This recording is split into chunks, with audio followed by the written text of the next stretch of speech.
Republican Senator Rand Paul recently announced he is running for president.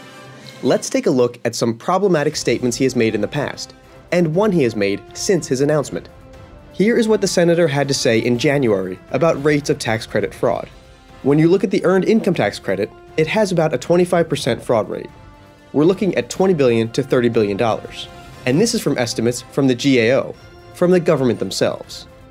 That's not what the Government Accountability Office said. The Earned Income Tax Credit program had an improper payment error rate of 24% in fiscal year 2013, according to the latest GAO report. The error rate includes fraud, but also represents mistakes made by taxpayers when filing tax forms and the IRS when processing payments. The GAO blamed the mistakes on the complexity of the tax law. The errors cost taxpayers $14.5 billion, which is less than half of the high-end estimate provided by Paul. Here is a claim from last year. When is the last time in our country we created millions of jobs? It was under Ronald Reagan. What did Ronald Reagan do? Did he come forward and say, oh, let's just cut taxes for low-income people? No, he said forthrightly, let's cut everyone's taxes. He did dramatically. The top rate, that's what rich people pay. The top rate was 70%. He lowered it to 50%. Then he lowered it again to 28%, and 20 million jobs were created. More revenue came in fact. When you cut rates, people work harder. They make more money. More revenue comes in. Paul is wrong on two counts. The fact is that 20 million jobs were not created under Reagan, and it wasn't the last time such job growth took place.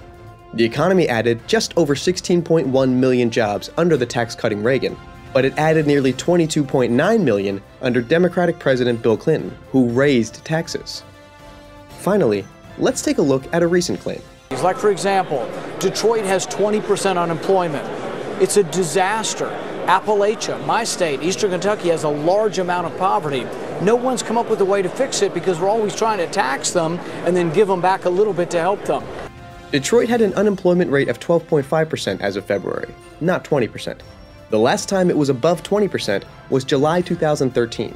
Paul used outdated data and, in doing so, made the rate seem worse than it really is.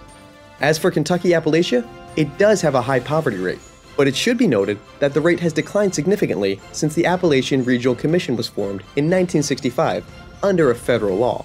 The percentage of people in the Appalachian region living in poverty was 30.9% in 1960, and it dropped to 13.6% in 2000, before spiking again during the recession-racked 2000s.